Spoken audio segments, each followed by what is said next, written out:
নমস্কার,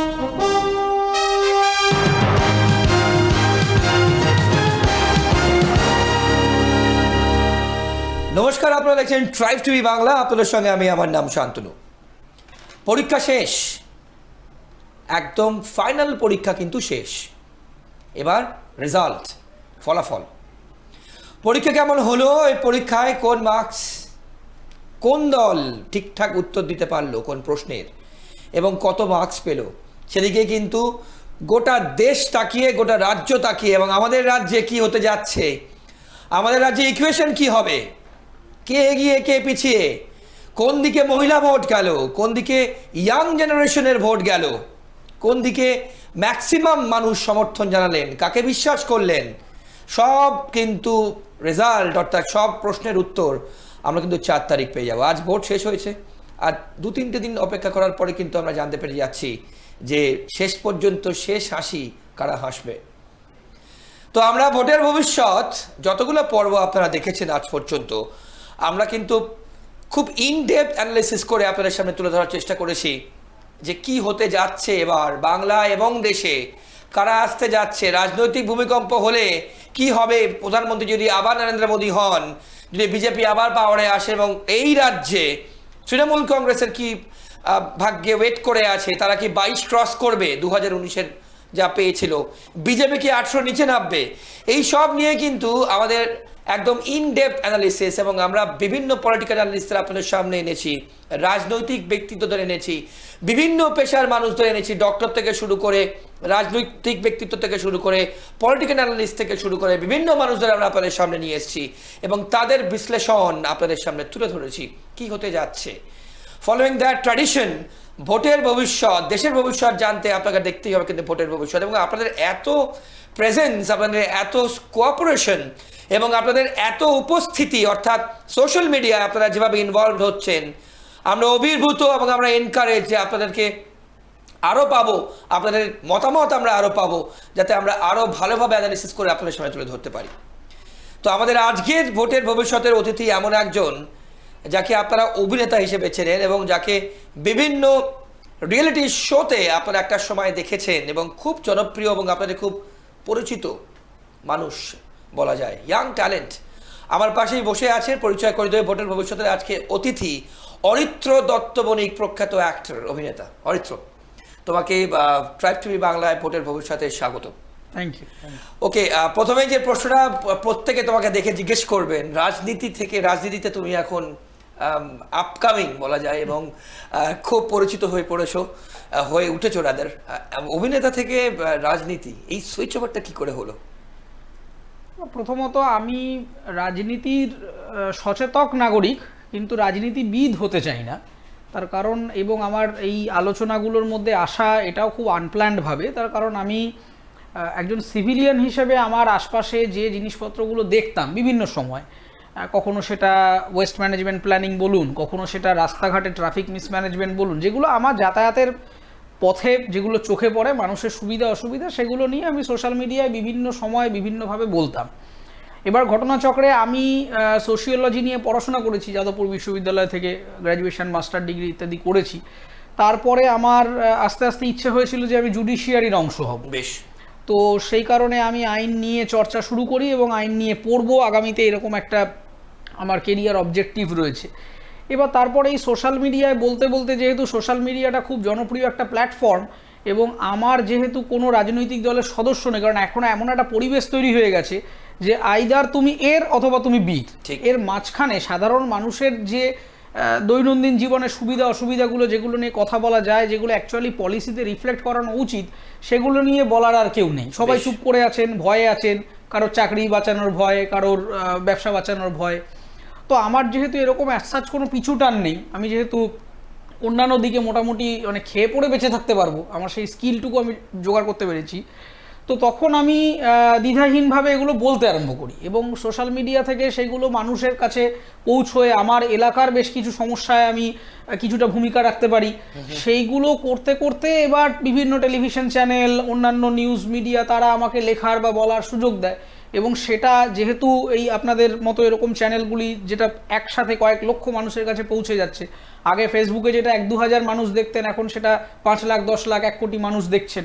তো সেইটা করতে করতে ঘটনাচক্রে আমি চলে আসি। কিন্তু আমাকে যদি আমার অবজেক্টিভ বা আমার কি এজেন্ডা ইত্যাদি জিজ্ঞাসা করেন, আমার এজেন্ডা জুডিশিয়ারিতে যাওয়া, এবং আমি এই মুহূর্তে কোনো রাজনৈতিক দলের সরাসরি পার্টও নই। এবার শাসক বিরোধী কথা বললেই লোকের একটা ইন্টেনশন থাকে অন্য যে মানে মেন স্ট্রং অপোজিশন তার ঘাড়ে আর কি চালিয়ে দেওয়ার একটা ব্যাপার থাকে। কিন্তু সেরকম কোনো দায়বদ্ধতা আমার নেই, আমার কোনো দলের কোনো সদস্যপদ এই মুহূর্তে নেই, এবং যে তলায় তলায় অনেকে থাকে ওই সেটিং তত্ত্ব যেসব বলে, সেই সবও আমার কিছু নেই। আমার আশপাশে যা যা দেখি, এবং যতদিন একজন পড়াশোনা শিখেছি, একজন নাগরিক, একটা যুব সমাজ হিসেবে আমার মনে হয় যে মানুষ পড়াশোনা শেখে বা শিখতে পারে সমাজে ইম্প্যাক্ট রাখার জন্য। এবার তার জন্য যে সবাইকে এমএলএ এমপি হতে হবে, মুখ্যমন্ত্রী প্রধানমন্ত্রী হতে হবে, এই দায়বদ্ধতা কোথাও লেখা নেই। তো আমি আমার নিজের যতটুকু সাধ্য সেইটা অনুসারে যতটুকু, সেটা যদি আমার এলাকার একটা ওয়ার্ডের মধ্যেই সীমিত থাকে তাতেই আমার চলবে, কিন্তু একটা মানুষেরও যদি কোনো সত্যিই কাজের কাজ করতে পারি সেটাই আমার কাছে বড় প্রাপ্তির হয়ে যাবে। বেশ, এবার আমরা আসবো একদম মেইন আলোচনায়, পলিটিক্যাল আলোচনায়, রাজনীতির আলোচনায়, এবং যেভাবে ভোট এগোচ্ছে অরিত্র তাতে, এবং যা হলো ওভারঅল যেভাবে ভোট হলো, কি মনে হচ্ছে? প্রথমেই আমি ইলেকশন কমিশনকে অনেক ধন্যবাদ দেব, কারণ বাংলার ভোট মানেই আমাদের কাছে একটা টিপিক্যাল যে চিত্র থাকে, যে রক্তারক্তি, যেটা এই শাসক দল সেট করেছিলেন, বিশেষত আমরা পঞ্চায়েত ইলেকশনে দেখেছি, মানে খুন খামারি হবে না, বোম পড়বে না, এটা মানে যেন একটা ভোটই নয়। ভোট মানেই দু একটি মৃতের খবর আমরা শুনবো, সেটা নিয়ে চর্চা হবে, কার দলে কতজন মানুষ মারা গেছে, এই যে একটা বিভৎসতা, এই বিভৎসতা এবার অনেক নিয়ন্ত্রিত।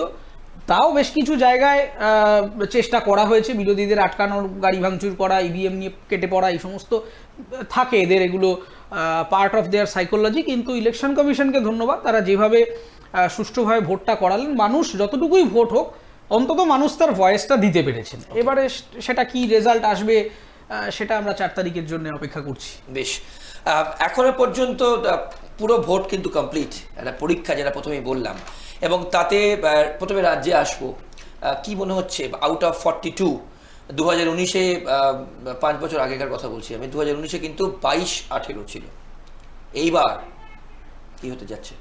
দেখুন, এইটা অ্যাকচুয়ালি কোর সেফোলজিস্টদের পার্ট, সেই একেবারে নিউমেরিক্যাল বা স্ট্যাটিস্টিক্যাল ইন্টারপ্রিটেশন আমার কাছে নেই, কিন্তু আমার যেটা মনে হয় যে 2019-এর ভোটের থেকে এই ভোটটা অনেকগুলো ক্ষেত্রে আলাদা। প্রথম আলাদাটা হচ্ছে, যদি আপনি রাজ্যের পরিপ্রেক্ষিতে ভাবেন, রাজ্যের এই মুহূর্তে দুটো মেন দল যারা একে অপরের সাথে লড়াই করছে, একটি তৃণমূল কংগ্রেস আর একটি বিজেপি। এবার তৃণমূল কংগ্রেসের সামনে এই মুহূর্তে সবথেকে বড় বাধা শুধুমাত্র বিজেপি বা কংগ্রেস বা সিপিএম নয়, তৃণমূল কংগ্রেসের এই মুহূর্তে সবথেকে বড় বাধা হচ্ছে দুর্নীতি। যে প্রধানমন্ত্রীকে একটি সাক্ষাৎকারে জিজ্ঞাসা করা হয়েছিল একটি চ্যানেলের পক্ষ থেকে, যে আপনার কি মনে হচ্ছে যে মমতা বন্দ্যোপাধ্যায় আপনাকে ভয় পাচ্ছেন? তাতে তিনি একটা ইন্টারেস্টিং কথা বলেছিলেন, যেটা আমাকে খুব ভাবিয়েছে। তিনি বলছেন যে না, মমতা আমাকে ভয় পাচ্ছেন না, তিনি আসলে নিজেকেই ভয় পাচ্ছেন। তার কারণ হচ্ছে যে আপনি যদি মমতা বন্দ্যোপাধ্যায়, তৃণমূল কংগ্রেস, তাদের যেভাবে উঠে আসা 2011-তে, যেভাবে যে বামফ্রন্টের একটা কোল্যাপসড হয়ে যাওয়া বিউরোক্রেটিক স্ট্রাকচার, সেখান থেকে তারা বলেছিল একটা অনেস্ট গভর্নেন্স আনবে, নতুন কিছু আনবে, যুব সমাজের পার্টিসিপেশন বাড়বে, সেইটা প্রথম 5টা বছর অবধি ঠিকঠাক ছিল। কিন্তু 2016-র পর থেকে সেটা ড্রাস্টিক্যালি কি যেন একটা ম্যাজিকের মতো একদম মানে হুড়মুড়িয়ে পড়লো বিষয়টা, এবং তখন থেকে করাপশানটা স্ট্রাকচারালি বাড়তে আরম্ভ করলো। আমরা দেখলাম যে আমলা স্তরে পর্যন্ত করাপশান ঢুকে গেল, এবং এবছর অনেকগুলো ফ্যাক্টর রয়েছে তৃণমূলের সামনে। প্রথম ফ্যাক্টর আপনি যদি দেখেন, যে সন্দেশখালির মতো ইমেজ, এই যে সন্দেশখালির মতো ঘটনা, এবার কোনটা স্ট্রিং অপারেশন, কোনটা সত্যি কোনটা মিথ্যে সেটা অন্য বিষয়, কিন্তু মানুষের মনে যে কালো দাগটা তৈরি হয়ে গিয়েছে, এবং আপনি যদি বিভিন্ন এই যে সরকারি চাকরির ম্যাগাজিন হয়, আমি সেগুলো পড়ছিলাম কয়েকটা জায়গায়, সেখানে এরকম হেডলাইনে চলে এসেছে একদম কারেন্ট অ্যাফেয়ার্সের মধ্যে, যে স্বাধীন ভারতবর্ষের অন্যতম বড় গুরুত্বপূর্ণ মাস রেপ সন্দেশখালি। এইটা বিভিন্ন ম্যাগাজিন, কারেন্ট অ্যাফেয়ার্সের বিভিন্ন যারা ইউপিএসসি, সিভিল সার্ভিস সব পড়ে, তাদের আলোচনার মধ্যে চলে এসেছে। এবার ট্র্যাপ করি, এখানে কিন্তু বিজেপি বলছে সাজানো ঘটনা, এবং স্টিং ভিডিও নিয়ে যা হয়েছে সে জানো, বলতে সুবিধা হবে। দেখুন, প্রথম কথা হচ্ছে যে যদি সাজানো ঘটনাই হয়, তাহলে আমার প্রশ্ন, শেখ শাহজাহান জেলে কেন? তাহলে আমার প্রশ্ন হচ্ছে যে যদি পুরো বিষয়টা, যারা শাসক দল বলছে সব বিজেপির চক্রান্ত, ওই সমস্ত বাইরে থেকে লোক নিয়ে গিয়ে করেছে, তাহলে আপনি দেখবেন যে ওখানে সরকার নিজে ক্যাম্প করে জমি ফেরত দিয়েছে, তাহলে সেগুলো দিল কেন? বাংলার পুলিশ তো বোকাও নয়। আমি খুব অবাক হয়ে যাই যে যখন পুলিশ মন্ত্রী এবং মুখ্যমন্ত্রী অনারেবল চিফ মিনিস্টার মমতা বন্দ্যোপাধ্যায়ের স্টেটমেন্টের সাথে তার পুলিশের ডিজি, ডিআইজি, এসিপি এদের কথা ম্যাচ করে না। লেজিসলেটিভ অ্যাসেম্বলিতে দাঁড়িয়ে মুখ্যমন্ত্রী একটা কথা বলেছিলেন যে Sheikh Shahjahan has been targeted, তাকে টার্গেট করে লোকজন গেছে, তারা নাকি ওখানে অশান্তি পাকিয়ে দিয়েছে। তাই যদি হয়, তা বাংলার পুলিশ তো অপটু নয়, তাদের কাছে নেটওয়ার্ক আছে, ইনফ্রাস্ট্রাকচার আছে, সবই আছে। তাহলে বিজেপি যদি বাইরে থেকে লোক পাঠায়, আমি ধরে নিলাম যে সব দায় হচ্ছে শুভেন্দু অধিকারী, তিনি একটি বাজে লোক। তো আমার একটা এলাকায়, ধরুন আমরা আপনার স্টুডিওতে বসে আছি, এখানে হঠাৎ করে কয়েকটা দুষ্টু লোক ঢুকে গেল, তা এই দুষ্টু লোককে আটকানোর দায়বদ্ধতা তো আপনার অফিস অ্যাডমিনিস্ট্রেশনের। তাহলে সন্দেশখালীর অ্যাডমিনিস্ট্রেশনটা কার? বিজেপির, না সিপিএম এর, না তৃণমূল কংগ্রেসের বা মমতা বন্দ্যোপাধ্যায়ের পুলিশের? তো তাহলে সেখানে যদি বহিরাগত লোক ঢুকে মানুষকে ভুল বোঝায়, তাহলে নিশ্চয়ই এখানে পুলিশি ব্যর্থতাকেই উনি হাইলাইট করছেন যে পুলিশ কি করছিল। তারপরে আমরা দেখলাম যে তিনি বললেন না না এসব কিছু হয়নি, ইত্যাদি হয়নি। পুলিশের ব্যর্থতা হচ্ছে এই যে শেখ শাহজাহান নামের যিনি অ্যাকিউজড, প্রাইমা ফেসি অ্যাকিউজড যিনি, আমরা 2019-এ যে পোস্টপল ভায়োলেন্স আমরা দেখেছি, সেখানে দেখেছি এরকম বহু এফআইআর আমি নিজে স্টাডি করেছি, যেখানে এই মানুষটির নামে এফআইআর করা হয়েছে থানায়, কিন্তু চার্জশিট যখন পুলিশ ফাইল করছে, এফআইআরে যার নাম প্রথম ছিল চার্জশিটে তার নামটাই নেই। এবং প্রথমে বলা হলো না না এ খুব মানে তৃণমূলকে ফাঁসিয়ে দেওয়ার চক্রান্ত। তারপর আমরা দেখলাম এই শেখ শাহজাহান আর তারও যারা সাকরেত ছিল, সে 40-41টা মামলা হলো, তার মধ্যে কিন্তু মহিলা হেনস্থার মামলাও রয়েছে। ঠিক, তাহলে এই মামলাগুলো কে করেছে? পুলিশ করেছে, পুলিশ এফআইআর করেছে, চার্জশিট করেছে। তাহলে আপনি কার কথা বিশ্বাস করবেন? লেজিসলেটিভ অ্যাসেম্বলিতে মমতা বন্দ্যোপাধ্যায়ের কথা, ইউটিউবে প্রকাশিত স্ট্রিং অপারেশনের কথা, নাকি পুলিশ আদালত যা বলছে? আদালতের বিরুদ্ধে এটা তো বলে দিয়েছেন যে বিজেপির আদালত, এই আদালতের মানে না, বন্ধ করে দেওয়া উচিত, ইত্যাদি করা উচিত। তো যাই হোক, সে মানে এটা এনাদের রাজনৈতিক কুশিক্ষা, সে নিয়ে আমি কিছু বলতে চাই না। কিন্তু এই আদালত, কলকাতা হাইকোর্ট একটা সুমোটো কগনিজেন্স নিয়েছিল, মানে শতপ্রণোদিত মামলা। হাইকোর্টকে বিজেপি বা সিপিএম বা কংগ্রেস বা অন্য কেউ গিয়ে বলেনি যে আপনি সন্দেশখালীর ব্যাপারটা দেখুন। খবরের কাগজে যখন রিপোর্ট প্রকাশিত হলো, 500 থেকে 600টা এফিডেভিট জমা পড়ে মহিলারা ম্যাজিস্ট্রেট সাহেবের সামনে গিয়ে বয়ান দিয়ে এলো, সেইগুলোর ভিত্তিতে আদালত তার পারসেপশনটা তৈরি করেছে। তাহলে বলতে হবে এই সমস্ত কাগজ মিথ্যে, আদালত মিথ্যে, আমরা ইউটিউবে যা স্ট্রিং অপারেশন দেখছি সেটাকেই সত্যি ধরে নিতে হবে। আচ্ছা, স্ট্রিং অপারেশন যদি এতই আমাদের মান্যতা দিতে হয়, তাহলে স্ট্রিং অপারেশনে দেখা গেছে এরকম বহু নেতারাও কিন্তু এখনো তৃণমূল কংগ্রেসে রয়েছেন, এমনকি তারা কেউ এমপি, কেউ মেয়র ইত্যাদি বিভিন্ন বড় বড় পজিশনে রয়েছে। তাহলে স্ট্রিং অপারেশনকেই যদি আপনারা মনে করেন একমাত্র আইনের মানদণ্ড, সেখানে কি পুলিশ, তুমি কি ইন্ডিকেট করছো যে পুলিশ সেখানে নিজের দায়িত্ব থেকে সরে আসছে, কিংবা অস্বীকার করছে, কি ডিনাই করছে? না, পুলিশ অস্বীকার করছে না। পুলিশকে অনেক রকম ভাবে চেষ্টা করা হয়েছিল। আপনি যদি দেখেন যে প্রথম যখন এই ইডিকে মারা হলো, ইডিকে মারার পরেই কিন্তু সন্দেশখালীটা উঠে এলো, তার আগে কিন্তু এই জিনিসটা এতটা হয়নি। এবং মজাটা হচ্ছে যে তৃণমূল কংগ্রেস খুব বুদ্ধিমান দল, তারা কি করলো আমরা ভুলে গেলাম এই সমস্ত আলোচনার মধ্যে, যে ইডি ওখানে কেন গেছিল। ইডি মহিলাদের ওপর অত্যাচারের জন্য যায়নি। প্রিভেনশন অফ মানি লন্ডারিং অ্যাক্টে জ্যোতিপ্রিয় মল্লিকের নেটওয়ার্কে অজস্র কালো টাকা, সম্পত্তি, অস্ত্র পাচার, এই নেটওয়ার্কটা ধরে ইডি সেখানে যায়, এবং সেখানে গিয়ে শেখ শাহজাহান সেই তদন্তে কোঅপারেট করেন না, বাড়ি থেকে পালিয়ে যান, ইত্যাদি করেন, এবং ইডি অফিসারদের পেটানো হয়। সেই জানুয়ারি মাসের ঘটনা থেকে পরবর্তী একটা অন্য মোড় নেয়। কিন্তু যেটা হলো ঘটনাটা, সেটা হচ্ছে টাকা চুরি, রেশন দুর্নীতি, যেটা নিয়ে মেন আলোচনাটা শুরু হলো, সেটাকে কোথাও গিয়ে মানুষের মন থেকে মুছে দিয়ে বললো সব বিজেপি করেছে। ডিভিয়েশনের কথা বলছো তুমি? মানুষের চোখটা সরিয়ে দেওয়া হলো, একটা হোয়াইট ওয়াশ করে দেওয়া হলো যে এসব কিছু হয়নি, এসব রাজনৈতিক চক্রান্ত, আসলে কিছু হয়নি। কিন্তু অবশ্যই হয়েছে, এবং যেটা হয়েছে সেটা রেশন দুর্নীতির নেটওয়ার্ক থেকে হয়েছে। এই সন্দেশখালীর আপনি যদি জিওগ্রাফি বা এই এন্টায়ার উত্তর 24 পরগনা, দক্ষিণ 24 পরগনা নিয়ে দেখেন, তাহলে এই ডিস্ট্রিক্টগুলো সব থেকে বড় সমস্যা কিন্তু বিদেশ থেকে আগত পরিব্রাজক, সেই নিয়ে একটিও কথা বলে না। জনসংখ্যার যে ডেভিয়েশন, সেটা নিয়ে কথা বলে না। এখানে শুধুমাত্র আজকে মহিলাদের উপর নির্যাতন নয়, এখানে একাধিক মামলা রয়েছে যেখানে কালো টাকার পাচার, বিদেশি ফেক কারেন্সি, বন্দুক পাচার, সোনা পাচার, এমনকি মানব পাচার পর্যন্ত। এই ঘটনাগুলো একটাও সাজানো ঘটনা। আপনি সাউথ এশিয়ান টেরোরিজম পোর্টালে চলে যাবেন, 5 বছরের ডেটা দেখে নেবেন, সমস্ত উত্তর 24 পরগনা, দক্ষিণ 24 পরগনা বরাবর হচ্ছে। তাহলে সেটা সবই সাজানো ঘটনা। তাহলে মানে রাজ্য পুলিশ এর এগেনস্টে অ্যাকশন নিয়েছে, এর আগে বহুবার এনআইএ এসছে, এর আগে বিএসএফ এর একাধিকবার হয়েছে, তাহলে এই সবগুলোকে মিথ্যে ধরে নিতে হবে?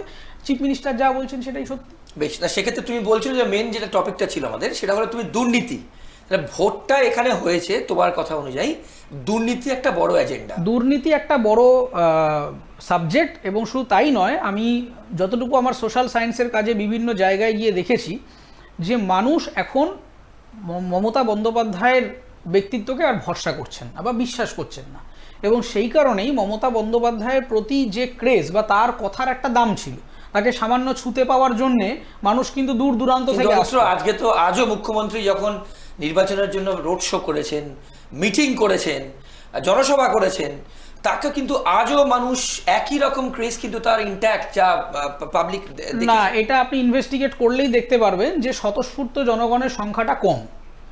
আগে যে মানুষ আসতো, মানুষ কিভাবে আনা হয়, মানুষকে আনবার জন্য লোকাল অথরিটিগুলির ওপর থ্রেট বর্তায়, এবং প্রত্যেকটা পার্টি অফিস থেকে কাউন্সিলর লেভেলে, পঞ্চায়েত লেভেলে এই হুমকি দিয়ে মানুষদেরকে পার্টিসিপেট করানো হয়। এটা সিপিএমের আমলেও হতো, নতুন কিছু নয়, কিন্তু আগে যত পার্সেন্টেজ স্বতঃস্ফূর্ত ভালোবাসা মানুষের ছিল ওনার প্রতি, যে দিদিকে দেখে আমরা যাচ্ছি, সেই ইমেজটাও এখন আর কাজ করছে না। গ্রাম এবং শহরের ক্ষেত্রে একই, উভয় ক্ষেত্রেই। তার কারণ ইন্টেলেকচুয়াল লোক দিদিকে পছন্দ করেন না, গ্রাম্য লোক প্রকল্পের জন্য দিদির সঙ্গে আছে না। গ্রামের লোকজন বলে আমরা যে মানুষগুলোকে এতদিন এলিয়েনেট করে এসেছি, ছোট করে এসেছি, যে ও গ্রামের লোক বোকা আছে, আসলে তা নয়।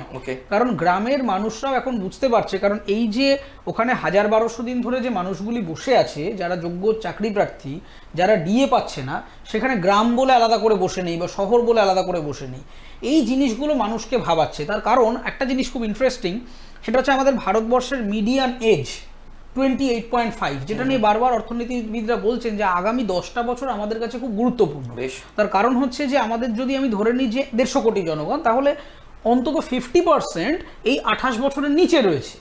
এই যে ওয়ার্কফোর্সটা early 20s, adult, young adult, কিংবা যারা হাই স্কুল লেভেলে রয়েছেন, খুব সামনেই তারা মানে অ্যাডাল্ট হবেন, এই পপুলেশনটা এদের কাছে কিন্তু এটা যেটা ভুল করে তৃণমূল বা এই ধরনের দলগুলি, তারা হচ্ছে যে দেখুন, যে ছেলেটির বয়স আজকে 20 বছর, যে ধরুন প্রথম ভোটাধিকার প্রয়োগ করতে যাচ্ছে, সে কিন্তু 34 বছরে সিপিএম এর শাসন দেখেনি, সে স্বাধীনতা আন্দোলন দেখেনি, সে ইয়াং জেনারেশনের ভোটারদের কথা, ইয়ং জেনারেশনের ভোটারদের কথা বলছি, যে তারা কেন পার্টিসিপেট করছে না বা করলেও অন্যভাবে করছে। তার কারণটা হচ্ছে সে গান্ধীর ভূমিকা কি, কংগ্রেসের ভূমিকা কি, এগুলো নিয়ে ভাবিত নয়। তাদের কাছে প্রশ্ন হচ্ছে যে ক্লাইমেট চেঞ্জটা কিভাবে রিয়াক্ট করছে। তাদের কাছে প্রশ্ন হচ্ছে যে যেভাবে আর্টিফিশিয়াল ইন্টেলিজেন্সের মতো টেকনোলজি আজকে বাজারে ঢুকে লোকের চাকরি খেয়ে নিচ্ছে, সেইটাকে কিভাবে আরও স্কিল এনহ্যান্সমেন্ট করা যায়। এই নিয়ে একটি সরকারি মন্তব্য আপনি কোথাও পাবেন না যে যারা এই জিনিসগুলোকে অ্যাড্রেস করছে। আপনি রাজ্যের একটা মুখ্যমন্ত্রী একটা সেমিনার করেছেন যেখানে গিয়ে বলেছেন যে আমার এই যে বিভিন্ন কোম্পানিগুলি থেকে যে টেকনোলজিক্যাল শিফটটা হচ্ছে, যে এআই ঢুকছে, কিংবা টেকনোলজিক্যাল আপলিফমেন্ট হচ্ছে, কম্পিউটার টেকনোলজি যেভাবে বাড়ছে, সেইটা থেকে আমি ওয়ার্কফোর্সকে কিভাবে অন্যদিকে নিয়ে যাব। এই যে তার কারণটা হচ্ছে যে এনারা যেভাবে সরকারটা অপারেট করেন, এদের কোনো দূরদর্শী ভিশন নেই। তার কারণ আজকে 10 থেকে 12 বছর হয়ে গেছে। এই 10-12 বছরের মধ্যে আপনারা দেখুন যে ইস্যু নিয়ে এনারা এসেছিলেন, যে সিঙ্গুরে ইন্ডাস্ট্রি নাকি ল্যান্ড অ্যাকুইজিশন ভুল ছিল, আপনি দেখুন তারপরে এগ্রিকালচারের উন্নয়ন কোথায়, ইন্ডাস্ট্রি কোথায় এলো। যে ল্যান্ড অ্যাকুইজিশন ভুল ছিল বলে সুপ্রিম কোর্টে জাজমেন্ট রেফার করে এত লাফালাফি করেন, সেই ল্যান্ড রিফর্ম পলিসি আজ অবধি একটা সঠিক ল্যান্ড রিফর্ম আইন কেন লেজিসলেটিভ অ্যাসেম্বলিতে টেবিল করা হলো না? তার কারণ হচ্ছে যে আপনি কোনোদিন তৃণমূল কংগ্রেসের গভর্নমেন্টের, আমি বিভিন্ন আমলা মন্ত্রীদের সাথে থেকে তাদেরকে জিজ্ঞেস করে আমি বুঝতে পারিনি যে তাদের এজেন্ডাটা কি, তাদের 5 ইয়ার্স প্ল্যান কি, 10 ইয়ার্স প্ল্যান কি, তারা 10 বছর বাদে নিজের রাজ্যটাকে বা শহরটাকে কোথায় দেখতে চাই। অরিত্র, সেক্ষেত্রে মানুষ এত আস্থা রাখছেন কেন মুখ্যমন্ত্রীর উপরে টেল টুডে? আমরা জানি না 4 তারিখ কি হতে যাচ্ছে। না দেখুন, আস্থা যেটা রাখছে বলে আপনি মনে করছেন সেটাকে আমরা, বিশেষ করে এতগুলো প্রকল্পের পর, হ্যাঁ, তার কারণ হচ্ছে যে এখন এই গভর্নমেন্ট যেটা করে, এখনো যতটুকু মানুষ আস্থা রেখেছেন, তার কারণ হচ্ছে তাদেরকে ভুল বোঝানো হয়। ফর এক্সাম্পল, আমি 3টে প্রকল্প ধরে ধরে আপনাকে বলছি যে প্রবলেম কোথায়। প্রথম আসি হচ্ছে যে কন্যাশ্রী। কন্যাশ্রী রাজ্য সরকারের সব থেকে সাকসেসফুল প্রজেক্ট, গুরুত্বপূর্ণ প্রজেক্ট, আমার এই নিয়ে কোনো সন্দেহ নেই। কিন্তু মানুষ দেখছে যে কন্যাশ্রী পেয়ে গেলাম, ঠিক হয়ে গেল, কিন্তু এবার এর পিছনের বিজ্ঞানটা আর সাধারণ মানুষকে জানানো হয় না বা জানতে দেওয়া হয় না। আমি বলে দিচ্ছি আপনাদের চ্যানেলে, কন্যাশ্রী প্রকল্পটা পশ্চিমবঙ্গ সরকার এনেছিল যে সমস্যার সমাধান করতে, সেটা হচ্ছে বাল্য বিবাহ রোধ করা বা পণ প্রথা রোধ করা এবং গ্রামগঞ্জের মানুষজন বিশেষত ওই মেয়েরা আর কি তারা যাতে মানে পড়াশোনা শেখে, কাজের জায়গায় আসে, চাকরি বাকরি করে ইত্যাদি, স্বাবলম্বী করবার জন্য তাদের এই বিয়ে নামক এই যে সোশ্যাল ট্রমাটার মধ্যে দিয়ে তাদেরকে যেতে হচ্ছিল এতদিন, সেইটাকে আটকানোর জন্য। কিন্তু আপনি ল্যান্ডসেটের লেটেস্ট রিসার্চ 97 থেকে 2023 পর্যন্ত তারা একটা কম্পারেটিভ স্টাডি করেছে, সেখানে ল্যান্ডসেট নামক এই গবেষণা সংস্থা জানাচ্ছে যে বিহারের পরে ঊর্ধ্বমুখী বাল্যবিবাহের হার পশ্চিমবঙ্গে, সেকেন্ড বা থার্ড পজিশনে পশ্চিমবঙ্গ রয়েছে। তার মানে আপনি ভেবে দেখুন যে কন্যাশ্রী প্রকল্পের যে রুট কজটা সলভ করার কথা ছিল সেটা কিন্তু পূর্ণ হলো না। সেকেন্ড আসছি আমি হচ্ছে লক্ষ্মীর ভাণ্ডার, যেটা নিয়ে ম্যাসিভ এবার বলেই দিয়েছে তৃণমূল যে লক্ষ্মীর ভাণ্ডার আমার অন্যতম গুরুত্বপূর্ণ একটা ক্লু দিয়ে দিই। আমার এই প্রোগ্রামে অর্থাৎ ভোটের ভবিষ্যতের এই প্রোগ্রামে যারা যে সমস্ত অতিথিরা এসছে অনেকেই কিন্তু রাজনৈতিক বিশ্লেষক, তারা বলছেন ভাণ্ডারের ভোট হয়েছে, অর্থাৎ এত মানুষ ভোট দিয়েছেন এবং বিশেষ করে মহিলা ভোটার যারা যে সংখ্যায় টার্ন আউট করেছে, ভাণ্ডারের ভোট হয়েছে কোট আন কোট। বলো। দেখুন, প্রথম কথা হচ্ছে যে আমি যেটা মনে করেছি যে হ্যাঁ, লক্ষ্মীর ভাণ্ডারের একটা ইম্প্যাক্ট ভোটে আছে মহিলা ভোটারদের, কিন্তু সেটা আমাদের ইকোনমির জন্য খুব ডেট্রিমেন্টাল। তার কারণ হচ্ছে আমরা মেয়েদের অ্যাকচুয়াল আর্থসামাজিক উন্নয়ন কিন্তু করাচ্ছি না। আপনি যদি বাজেট দেখেন, আপনি যদি কম্পেয়ার করেন ন্যাশনাল বাজেট ভার্সেস স্টেটের বিভিন্ন বাজেট, এরা কথায় কথায় উত্তরপ্রদেশের রেফারেন্সটা না, আমি উত্তরপ্রদেশের রেফারেন্সই টানছি। উত্তরপ্রদেশের ক্যাপিটাল এক্সপেন্ডিচার বাজেটে লাস্ট যে বাজেট ওরা পেশ করেছে তাতে মোট বাজেটের 5.9% অ্যাপ্রক্সিমেটলি ক্যাপেক্স আছে। ক্যাপেক্স মানে কি? রাস্তাঘাট, ব্রিজ, পরিকাঠামো। যা তার কারণ হচ্ছে ইন্ডাস্ট্রি যদি আপনাকে করতে হয়, পরিকাঠামো যদি ঠিক না হয়, আর একজন বিনিয়োগকারী আসবে কেন? রাস্তায় গাড্ডা দেখবে, জল জমে থাকবে, ট্রাফিক জ্যাম, যাতায়াতের ভূমিকা নেই, সেইটা দেখে একজন বিনিয়োগকারী আসবে না। তাহলে উত্তরপ্রদেশের থেকে ওনারা কথায় কথায় উত্তরপ্রদেশে খারাপ রেফারেন্স দিচ্ছে। আর যে কোনো জিনিস থেকে ভালোটাও তো শেখা উচিত। আমাদের ন্যাশনাল মানে সারা ভারতবর্ষের যে ন্যাশনাল অ্যাভারেজ ক্যাপেক্সে অ্যাপ্রক্সিমেটলি 4 থেকে 4.5%, যতটুকু আমার মনে পড়ছে। কিন্তু পশ্চিমবঙ্গে ইন্টারেস্টিংলি ক্যাপিটাল এক্সপেন্ডিচার 1.9%।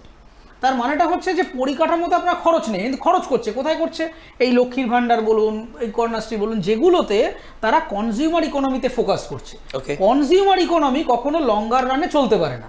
তার কারণ সেটাও একটা আপনাকে বলে দিচ্ছি যে এরা কিছু বললেই বলবে আপনি গেছেন সেক্টর 5-এ, নিউ টাউনে গেছেন, কত লম্বা বাড়ি করে দিয়েছি, এই ইনফোসিস থেকে, টাটা থেকে কতগুলি এই হয়েছে। এবার দেখুন আপনাকে অর্থনীতির হিসেবে যে এই যে প্রত্যেকটা সেক্টর যেগুলো সেক্টর 5-এ চলছে, এগুলো service sector economy. Service sector economy মানে হচ্ছে ইঞ্জিনিয়ারিং কিংবা ধরুন কনসাল্টিং, এই ধরনের যাবতীয় যা, বা টেলিকম, কাস্টমার সার্ভিস রিপ্রেজেন্টেটিভ, এইগুলো সব service sector economy. Service sector ইকোনমিতে আপনাকে যদি সফল হতে হয় একজন নাগরিককে, তাহলে তার এক্সট্রিমলি এফিশিয়েন্ট স্কিল দরকার। সেই স্কিলটা যদি আপনাকে অ্যাচিভ করতে হয় তাহলে আপনার পকেটে পয়সা থাকতে হবে। তার কারণ সবার পক্ষে একজন একটা প্রিমিয়ার ইনস্টিটিউট থেকে ম্যানেজমেন্ট ডিগ্রি নেওয়া সম্ভব নয়, প্রাইভেট থেকে ডাক্তারি কিংবা ইঞ্জিনিয়ারিং পড়া সম্ভব নয়। তাহলে আমরা যদি ধরে নিই অ্যাপ্রক্সিমেটলি 10 কোটি জনগণ, 10 কোটি জনগণকে আপনি কিন্তু মানে সার্ভিস সেক্টরে গুটিয়ে ঢুকিয়ে দিতে পারেন না। তার জন্য আপনার দরকার হচ্ছে ইন্ডাস্ট্রি, ম্যানুফ্যাকচার ইন্ডাস্ট্রি। সেই দিকে এই সরকারের ঝোঁক নেই। তার কারণ হচ্ছে যে এদের ইকোনমিক ভিশনটাই ভীষণ লিমিটেড, এবং সেই কারণে এরা ক্যাপিটাল এক্সপেন্ডিচার কমাচ্ছে। এবং এদের ভিশনটা কীরকম, এরা সবসময় দেখবেন যখন পঞ্চায়েত ভোট আসে তখন ওই ভোট ব্যাংকটাকে টার্গেট করে কয়েকটা প্রকল্প একটু বাড়িয়ে দিলাম লোকজন, মানে এটাকে আমার হিসেবে আমি বলি যে ইনসেন্টিভাইজড ভোট ব্যাংক। তার কারণ হচ্ছে এটা যেটা করছে সারফেস হিপনোটিজম। যেরকম ফর এক্সাম্পল লক্ষ্মীর ভাণ্ডার আমরা বলছিলাম, লক্ষ্মীর ভাণ্ডারে ওনারা কি করতে চাইলেন, যে মহিলাদের ইকোনমিক ডিপেন্ডেন্সি কমাতে চাইলেন। এবার আমার প্রশ্নটা হচ্ছে, এ নিয়ে আমার কোনো আপত্তি নেই, কিন্তু আপনি ভেবে দেখবেন যে জাপানেও এরকম একটা জনসংখ্যার সমস্যা ছিল এবং মহিলারা ফ্যামিলির উপরে ডিপেন্ডেন্ট ছিলেন। কিন্তু জাপান ওমেনোনমিক্স বলে একটা কনসেপ্ট ইন্ট্রোডিউস করে ফ্যামিলি বার্ডেন থেকে মেয়েদেরকে আলাদা করে তাদেরকে স্কিল দিল। সিঙ্গাপুরেও একই প্রকল্প করলেন লরেন্স ওং। আচ্ছা ছেড়ে দিন বিদেশের কথা, আমি একদম আমার ভারতবর্ষে চলে আসছি। আপনি উড়িষ্যায় দেখুন, উড়িষ্যায় দেখবেন ওখানে সেলফ হেল্প গ্রুপের কনসেপ্টটা দিয়ে মেয়েদেরকে শুধুমাত্র যে স্কিল দেওয়া হচ্ছে তা না, তাদেরকে ফান্ডিং করে তারা যাতে কোনো না কোনো জিনিস প্রডিউস করেন, তাদের মধ্যে এন্টারপ্রেনারশিপ স্কিল, যে আপনারা ব্যবসা করবেন, কোনোটা কিছু একটা প্রডিউস করবেন, যাতে সেটা জিডিপিতে রিফ্লেক্ট হয়। তার কারণ হচ্ছে ওরা জিডিপিটা মাথায় রেখে কাজ করছে উড়িষ্যা। কিন্তু আমরা কি করলাম, আমরা মেয়েদের হাতে কিছু খুচরো টাকা দিয়ে আমরা তাদেরকে একটা সারফেস হিপনোটিজম করলাম যে দেখো ভাই 1000 টাকা করে দিচ্ছি, তুমি এবার আমার দলে চলে এসো। কিন্তু আমরা মানুষকে ভাবালাম না জাতি হিসেবে তাদেরকে ভাবালাম না যে আমার 1000 টাকার মধ্যে লিমিটেড থাকার কথা নয়, বেশ। আমার হয়তো 10,000 টাকা রোজগার করার ক্যাপাবিলিটি আছে, সেই যোগ্যতা বাংলার মেয়েদের রয়েছে। লিমিট করে দিচ্ছে তুমি বলতে চাইছো? হ্যাঁ, তার কারণ ব্রেন ওয়াশ করা হচ্ছে। এবার আপনি ধরে নিন স্বাস্থ্যসাথী, স্বাস্থ্যসাথী কনসেপ্ট হিসেবে খুব ভালো, যে একটা গরিব মানুষদের জন্য চিকিৎসার ক্ষেত্রে আমার কনসেপ্ট নিয়ে আমি ভূয়সী প্রশংসা করেছি। কিন্তু আমি যখন গ্রাসরুট লেভেলে নামছি, আমি তখন দেখতে পাচ্ছি যে স্বাস্থ্যসাথী কার্ড সরকারি হাসপাতালে হচ্ছে, কিন্তু অধিকাংশ প্রাইভেট হাসপাতালে নিচ্ছে না। এবার আমি আমার 2-3টে পরিচিত কেস এরকম পেয়েছি যে স্বাস্থ্যসাথী শুনলেই প্রাইভেট নার্সিংহোম বলছে বেড নেই, এই নেই, ওই নেই। তো তারপর আমি ইনভেস্টিগেট করলাম, ইনভেস্টিগেট করে যেটা জানা যাচ্ছে যে স্বাস্থ্যসাথী কার্ডটা তো একটা বেসিক ইন্স্যুরেন্স। তার মানে যে 100 টাকা যদি হাসপাতাল খরচ করে আমাকে পেমেন্ট করতে হচ্ছে না, কিন্তু গভর্নমেন্ট পেমেন্ট করবে, আর 5টা প্রাইভেট ইন্স্যুরেন্স কোম্পানির মতো। কিন্তু সেই টাকাটা সরকার দিতে পারছে না, তার কাছে ফান্ড নেই। তার কারণ সরকারি যে দেনার পরিমাণটা সেটা বাড়ছে, সেই জন্য হাসপাতালগুলি এত দেনার মধ্যে ডুবে গেছে এই স্বাস্থ্যসাথীর জন্য। তাই নতুন করে তারা স্বাস্থ্যসাথী আর নিচ্ছে না, আর বলছে বেড নেই, নালে বলছে এই নেই, ওই নেই বলে ইগনোর করার চেষ্টা করছে। তাহলে সরকার এই দিকটা দেখুন। ফলে ঘটনা হচ্ছে এইবারের ভোটে যে জিনিসগুলো, এই যে প্রকল্পগুলো, এগুলো কিন্তু 5-6 বছর হয়ে গেছে। এবার এই কন্যাশ্রী বলুন, স্বাস্থ্যসাথী বলুন, লক্ষ্মীর ভাণ্ডার বলুন, এইগুলো লোকে যারা পেয়েছে এই বছর তারা কিন্তু ভোটটা দেওয়ার আগে তার প্র্যাকটিক্যাল ইমপ্লিমেন্টেশনগুলো নিয়ে ভাবছে। তুমি এটা কোন কনটেক্সটে বলছো? বোথ ফর স্টেট, মানে শহর এবং গ্রাম? শহর এবং গ্রাম উভয় জায়গাতেই। তার কারণ হচ্ছে যে শহরের মানুষ তারা একটা কমফোর্ট জোনের মধ্যে থাকেন, এবং শহরের মানুষের যে একটা বাবেল তৈরি করে রাখা হয়, তারা সবসময় এতটা তলিয়ে ভাবেন না। আচ্ছা, একটা কথা বলি, জিজ্ঞেস করি, তুমি যে রাজ্য প্রকল্পগুলোর কথা বলছো, কেন্দ্রীয় প্রকল্প কিন্তু প্রচুর, আয়ুষ্মান ভারত থেকে শুরু করে যা যা আছে, লাখপতি দিদি আছে, এই জিনিসগুলো রয়েছে, এই মেক ইন ইন্ডিয়ার প্রকল্প রয়েছে। এবং অদ্ভুত ব্যাপার, কেন্দ্রীয় সরকারি অনেক প্রভাব ফেলবে না ভোটে, তুমি বলতে চাইছো? অবশ্যই ফেলবে, অবশ্যই ফেলবে। তার কারণ হচ্ছে যে এই প্রকল্পগুলোর কাউন্টারে যেগুলো দেখা যাচ্ছে, ফর এক্সাম্পল স্টেট বিনামূল্যের যে ওষুধের দোকান খুলেছে, সেই ওষুধের দোকানে গিয়ে বিনামূল্যে ওষুধ নিয়ে সেটা নিয়ে আবার বহু মামলা টামলা হয়েছে। দেখা যাচ্ছে এক্সপায়ারি ওষুধ রিপ্যাকেজিং করে চালিয়ে দেওয়া হয়েছে, সেখানেও দুর্নীতি। কিন্তু অন দি কন্ট্রারি, আমি আমার পাড়ায় এরকম 2টো এলাকায় আমি 2টো দোকান দিয়েছি, প্রধানমন্ত্রীর ফান্ডিং একটা প্রকল্প হচ্ছে, যে সেখানেও বিনে পয়সার ওষুধ পাওয়া যাচ্ছে, সেখানে ভিড় কিন্তু বাড়ছে। তার কারণ হচ্ছে দেখুন, প্রকল্প আমি পাচ্ছি, কিন্তু তার সাথে প্রকল্পের সাথে আরেকটা জিনিস জুড়ে থাকে, সেটা হচ্ছে বিশ্বাস।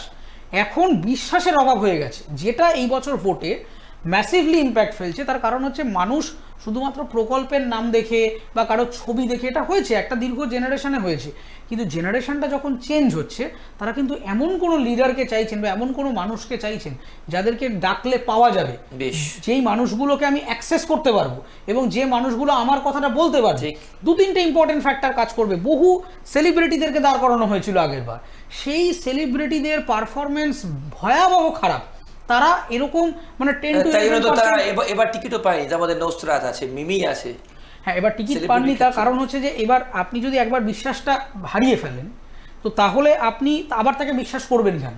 ফলে বহু মানুষ, এই যে যারা বিভিন্ন অন্যান্য ফিল্ড থেকে আসছেন, মানে আসছেন তারা যে স্বতঃস্ফূর্তভাবে আসছেন না, তাদেরকে জোর করে এনে আরবিট্রারি ম্যানারে বসিয়ে দেওয়া হচ্ছে, সেই মানুষগুলোর আগের কাজ যখন দেখা যাচ্ছে তাদের একটা জিনিস এটা তোমাকে জিজ্ঞেস করতে চাই। এই যে ধরো স্কিল ইন্ডিয়ার ক্ষেত্রে বলছি, আমাদের রাজ্যকে বাদ দিয়ে কি এটা করা সম্ভব?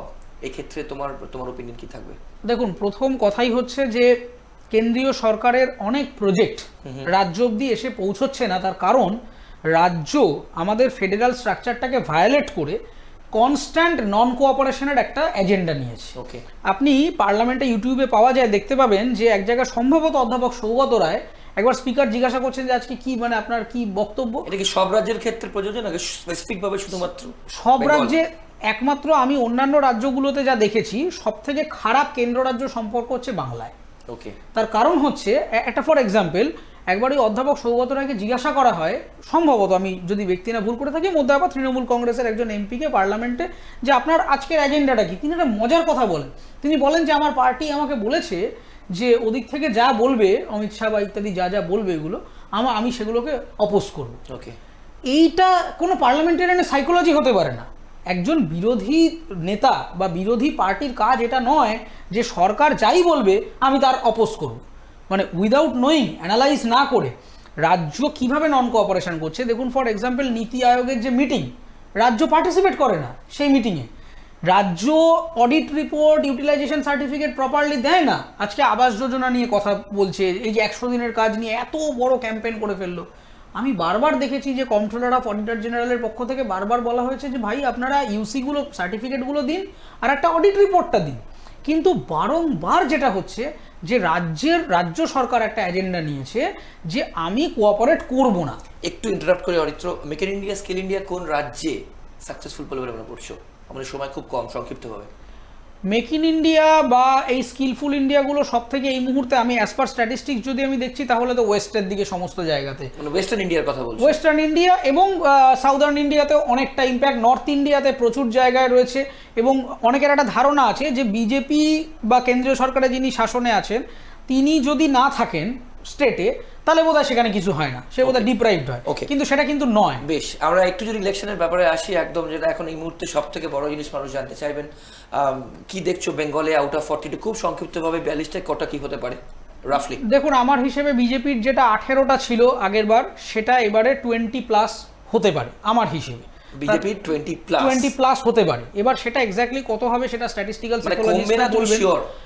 আমার মনে হয় না কমবে বলে। তার কারণ হচ্ছে বহু মানুষকে আমি রাস্তাঘাটে যাতায়াতের পথে আলোচনা করে যারা দেখেছি, বহু মানুষ তারা হয়তো যে বিজেপিকে চাইছেন সেটা ম্যাটার না, তারা একটা বিকল্প, মানে তারা ফ্রাস্ট্রেটেড, এই জায়গাটা থেকে তারা অন্যরকম হয়তো ভোট দিয়েছেন। এবার আমার মনে হচ্ছে না যে 18টা থেকে বিজেপির কমার সম্ভাবনা আছে। আমার মনে হচ্ছে যে সংখ্যাটা এবার বাড়তেই পারে। তৃণমূল কটা পেতে পারে? 22 ছিল। তৃণমূল এবার বিজেপি কতগুলি জায়গায় লিড নেবে সেটা, তবে অনেকে বলছেন যে সিপিএম অনেকগুলি জায়গায় ইম্প্যাক্ট ফেলবে, তবে আমার মনে হচ্ছে না।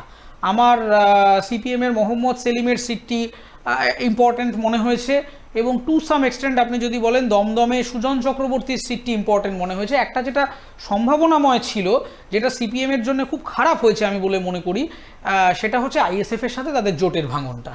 তার কারণ যেরকম আপনি ধরুন সৃজন ভট্টাচার্য যিনি যাদবপুর লোকসভা কেন্দ্রে, সেখানে যেই মুহূর্তে আইএসএফ ভেঙে গেল, একটা অনেক বড় জায়গা, কারণ আইএসএফ এর একটা বড় ফুটফল কিন্তু ছিল। ফলে যদি আইএসএফ এর সাথে জোটটা সঠিকভাবে থাকতো তাহলে কিন্তু তারা একটা বেশ কিছু সিটে একটা গুরুত্বপূর্ণ পজিশনে আসতে পারতো।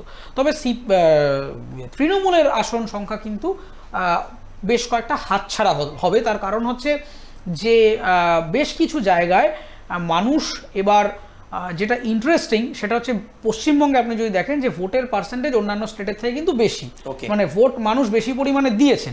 যখনই বেশি পরিমাণে ভোট হয় আমরা কিন্তু দেখি যে সেখানে একটা অন্যরকম রেজাল্ট আসে। এবং মানুষ এখন যেহেতু দীর্ঘদিন ধরে কেন্দ্র রাজ্যের সম্পর্কের অবনতিটা দেখেছেন, ফলে মানুষ ওই আবার সিঙ্গেল ইঞ্জিন ডবল ইঞ্জিনে বিশ্বাস করতে আরম্ভ করেছে যে তালে বাবা সেন্টারে যদি অন্য লোক আসে আর এখানে যদি স্টেটের লোক আসে, এ তো প্রকল্পগুলো দেবেই না, অপোজ করবে, ঝামেলা করবে, তার থেকে বরং যে আমি জানি যে কেন্দ্রে থাকবে তাকেই রাজ্যে রাখি, এই মানসিকতা থেকেও কিন্তু তারা। আমাদের সময় খুব কম, আদারওয়াইজ আমি 1 ঘন্টা হলে আমরা আরো ডিসকাস করবো পরে। আমি দুটো পার্সোনাল কোয়েশ্চেন তোমাকে জিজ্ঞেস করবো। প্রথম যেটা র্যাপিড ফায়ার টাইপের, ওকে, তো either you have to choose this অথবা এইটা। ওকে, প্রথম যেটা আসবো রাজ্যের ক্ষেত্রে, কিন্তু আমি কথা বলছি এখানে রাজ্যের ক্ষেত্রে, মানে তৃণমূল এবং বিজেপির ক্ষেত্রে, মোদী না মমতা? রাজ্যের ক্ষেত্রে মানে অ্যাজ চিফ মিনিস্টার না কিভাবে? না, রাজ্যের ক্ষেত্রে এই ভোটে বিজেপি তৃণমূলের ক্ষেত্রে তোমাকে আমি দুটো নাম বললাম, ওকে ইনস্ট্যান্ট আনসার দিতে হবে, মোদী না মমতা? দেখুন, এটা একটু ভেঙে বলতে হবে। তার কারণ হচ্ছে যে আমার পার্সোনাল ওপিনিয়ন যে যদি মমতা বন্দ্যোপাধ্যায়ের দুর্নীতিটা সরিয়ে দেই এবং আমরা যদি রিজিয়নাল পার্টি হিসেবে দেখি, তাহলে আমি তৃণমূলকে আগে রাখবো। তার কারণ আমার বিশ্বাস যে রিজিয়নাল পার্টি রিজিয়নাল অ্যাসপিরেশনকে বেটার রিফ্লেক্ট করতে পারে ন্যাশনাল পলিটিক্সে। বাট এই মুহূর্তে দাঁড়িয়ে আপনি যদি বলেন দুর্নীতিটাকে মানে রিয়েলিস্টিক টার্গেটে, তাহলে অবভিয়াসলি আমাকে তৃণমূলকে পেছনে পাঠিয়ে দিতে হবে। ওকে, কেন্দ্রে ইন্ডিয়া জোট না বিজেপি? ইন্ডিয়া জোটকে আমি একেবারেই সমর্থন করি না, অবভিয়াসলি বিজেপি। তার কারণ ইন্ডিয়া জোটটার একটা মানে সম্পূর্ণ ফেইলিয়ার কনসেপ্ট। তার কারণ এই জিনিসটা একটা জগা খিচুড়ি জিনিস, যারা অনেক দেরিতে জোট করেছেন, জোটের কোনো বেস নেই, এবং এই জোট যদি আসে তাহলে আবার পুরনো ইতিহাস ফিরে আসবে এবং একটা জগা খিচুড়ি সরকার ভেঙে যাবে, অর্থনৈতিক ক্ষতি হবে। ফলে এমন স্টেবল গভর্নমেন্টকেই রাখা উচিত যার একটা ভিশন আছে। অরিত্র দত্ত বণিক, রাজনীতি না অভিনয়? অবশ্যই অভিনয়। অভিনয়ে আমাকে মানুষের কাছে পৌঁছে দিয়েছেন, অভিনয়ের জন্যেই মানুষ আমাকে চেনেন। আমি তো রাজনীতিবিদ হতে চাই না, আমি জুরিস্ট হতে চাই। তো অভিনয়কে আমি সবসময়, অভিনয় ফিল্মকে আমি সবসময় এগিয়ে রাখবো। ওকে, আর তুমি নিজস্ব কি তোমার ইউটিউব কোনো চ্যানেল করছো? না, ইউটিউব চ্যানেল করছি না, তার কারণ এই ধরনের জিনিস করতে গেলে ডেডিকেটেড অনেকটা সময় দিতে হয়। এবার আমার পড়াশোনা, রিসার্চ, আমার নিজের একটি মিডিয়া সংস্থা রয়েছে যেখানে আমরা বিজ্ঞাপন নিয়ে কাজকর্ম করি, রিসার্চের কাজ করি, তো সেইখানে অনেকটা বড় সময় দিতে হয়, সেটাই আমার ফুল টাইম অ্যাকচুয়ালি বলা যেতে গেলে। ফলে ডেডিকেটেডলি নিজের চ্যানেল এই মুহূর্তে আমি করছি না। বেশ, অনেক ধন্যবাদ অরিত্র। আমরা কিন্তু অন্য এপিসোডে তোমাকে আবার আসতে হবে, কারণ আমরা সময় কম, অনেক টপিক নিয়ে কথা বলার থাকে। আর 20+ মানুষজন জানতে চাইবেন, আরও একবার তুমি বলছো 20+ পাবে বিজেপি, মানে 2019-এর পর আর বেশি সিট পাবে এবার, এবং তৃণমূলের কমতে পারে। জোটকে খুব একটা তুমি দেখছো না, আর কেন্দ্রে বিজেপিকেই দেখছো, অর্থাৎ রাজনৈতিক ভূমিকম্প হতে যাচ্ছে। তাই তো? দেখা যাক। তবে আমার মনে হয় যে যতটুকু আমার আন্ডারস্ট্যান্ডিং, যে উই এক্সপেক্ট যে এই গভর্নমেন্টটাই রিপিট হবে সেন্টারে অ্যাটলিস্ট। ওকে, অনেক ধন্যবাদ অরিত্র। আপনাদের প্রত্যেককে অসংখ্য ধন্যবাদ আমাদের এই এপিসোড দেখবার জন্য, এবং আমাদের প্রত্যেকের কিন্তু নজর থাকবে 4 তারিখের ওপর, অর্থাৎ খেলা শেষ, পরীক্ষা শেষ বলা যায়, ভোটের খেলা শেষ। এবার এই খেলায় কে জিতলো? একজনকে জিততে হবে, একজনকে হারতে হবে। তবে আমরা বলবো, সংবাদ মাধ্যমের তরফ থেকে বলবো, গণতন্ত্র যেন জেতে, ডেমোক্রেসি যেন জেতে, এটাই কিন্তু আমাদের সবার চাওয়া পাওয়া থাকবে। যেই জিতুক, এক দল জিতবে, অন্য দল হারবে, কিন্তু যেই জিতুক যেই হারুক, কোনো খুনোখুনি রক্তারক্ত যাতে না হয়, আমরা সবাই যেন শান্তিতে থাকতে পারি এবং নিজের কাজ করতে পারি, এদিকে কিন্তু আমার নজর থাকবে। আর আপনারা ভালো থাকবেন, আর অবশ্যই আপনাদের চোখ থাকুক শুধুমাত্র ট্রাইব টিভি বাংলার পর্দায়, বাংলার আপন।